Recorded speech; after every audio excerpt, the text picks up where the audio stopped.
Sorry about that.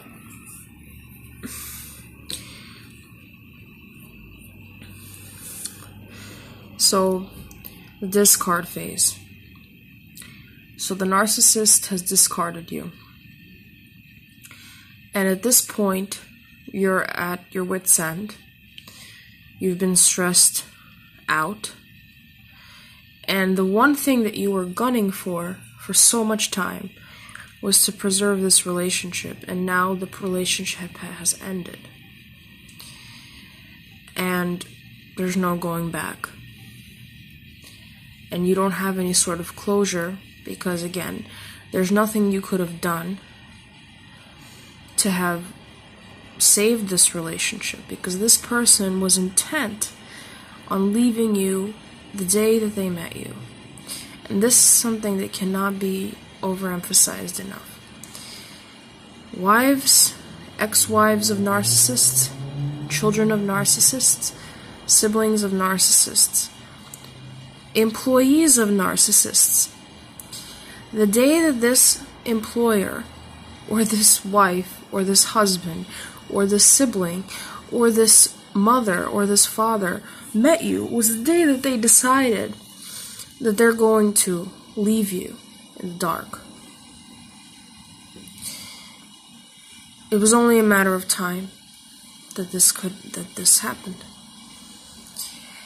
And you're left licking your wounds because the whole relationship was one-sided. You gave more of yourself than they actually did. And there's no way to get that time back. There's no way of getting the financial investment back.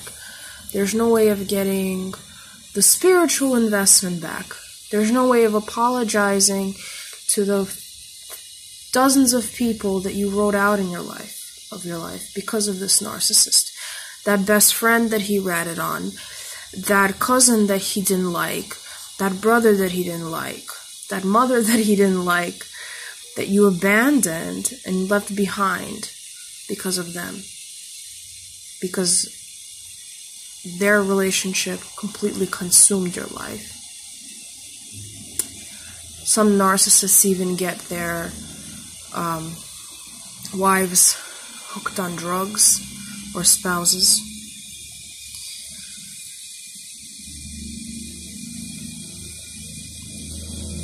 So you're left with this huge void.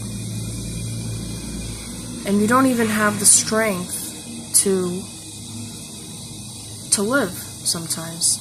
Some people commit suicide after these relationships. But I want you to know that if you're here and if you're watching these videos, or you're watching videos that surround this topic, you still have some light in you that will only amplify with time. It only gets better after you wake up. It only gets better. You only get a more enriched perspective of the world and how it operates. And you learn to value things that you didn't value before.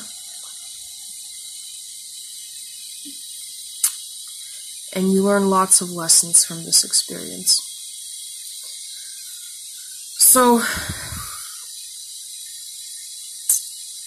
months go by.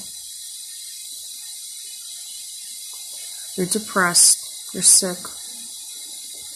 You may not be able to get out of bed. You're penniless.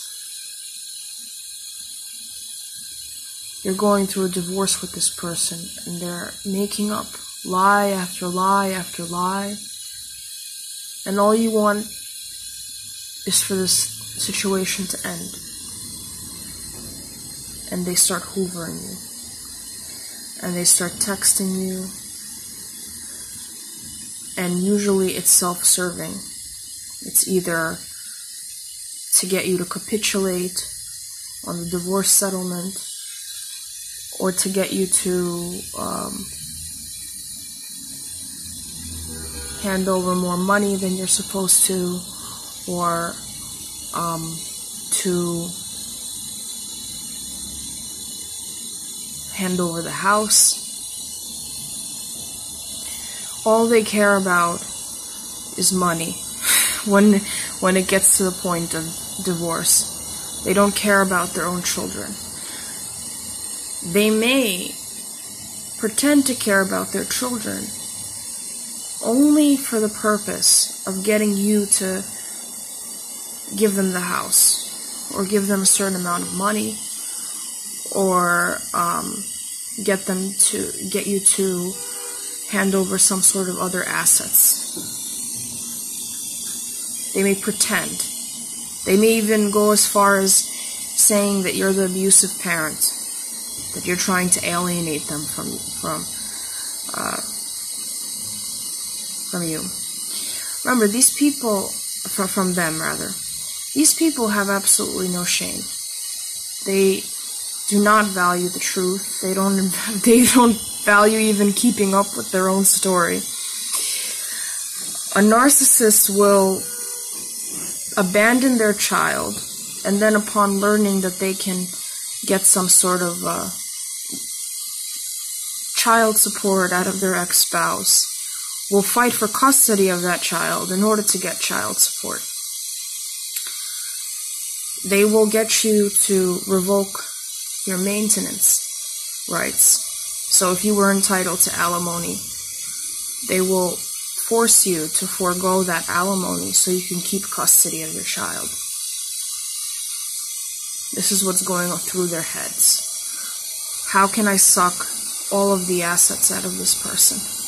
How can I suck every last asset out of them so that they are left with nothing, so that they're left with less than what they had before they came into this marriage? That's what ends up happening. And the hoovering doesn't stop. Let's say the decree is over, your children are grown. Sometimes they'll hoover you. And hoovering is again trying to get you to rekindle the relationship. Trying to get some sort of favor out of you. Years after the relationship ended, let's say the narcissist is going through a second divorce. Maybe they want to contact you again. And this is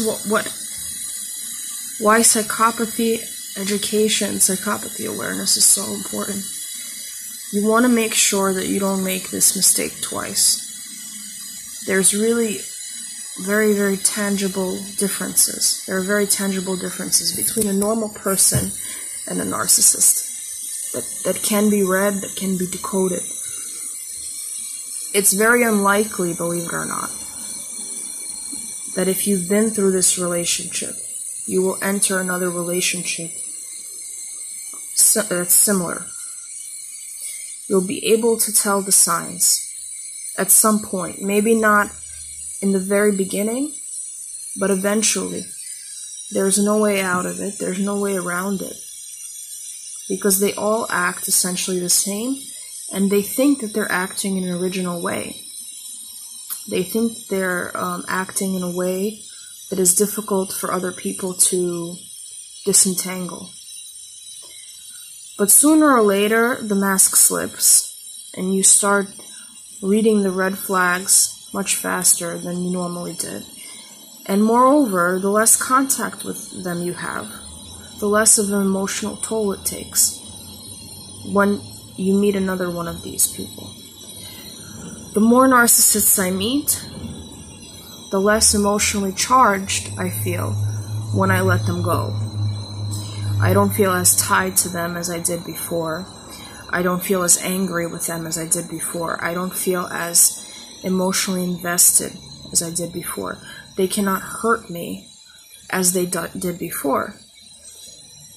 And eventually you get to the point that when a narcissist hoovers you, it's almost like an old joke. It's almost like some sort of wisecrack that you can laugh about. Believe me, that's the truth. So, don't fall into the trap of the narcissist hoover. Don't fall into the trap of ever being in this situation again. There are steps that you can take to avoid attracting these people. And the biggest thing that you could do is learn to love yourself. You can analyze them all you want. You can analyze their ways, you can analyze their steps, but the fact is that these people will remain the same because they're stuck. They're stuck in this little loop. And they want somebody to latch onto this loop. And that's what you're doing if you're contacting them. If you're in a narcissistic workplace after you've left a narcissistic divorce, you're still in this loop. It's not healthy. You have to isolate yourself from them. And you have to start loving yourself. You have to start surrounding yourself with people that are normal. That will tell you when you're up and tell you when you're down. That won't make stories up. That won't assign traits to you that don't belong to you. Say things about you that are not true. If you're a good writer, then you're a good writer. And a normal person will tell you that you're a good writer. A normal person will tell you that you're a good mother. A normal person will criticize you for your parenting style, who will recognize the positivity of your parenting style as well. Because normal people like the truth. They like objectivity. They don't like lying, and they don't like exaggerating as much as the narcissist does. So you're never gonna end up in this situation again if you educate yourself enough. And if you come up with a self-love strategy to pick yourself out of this hole that they've put you in. You have to pull yourself up by your bootstraps eventually.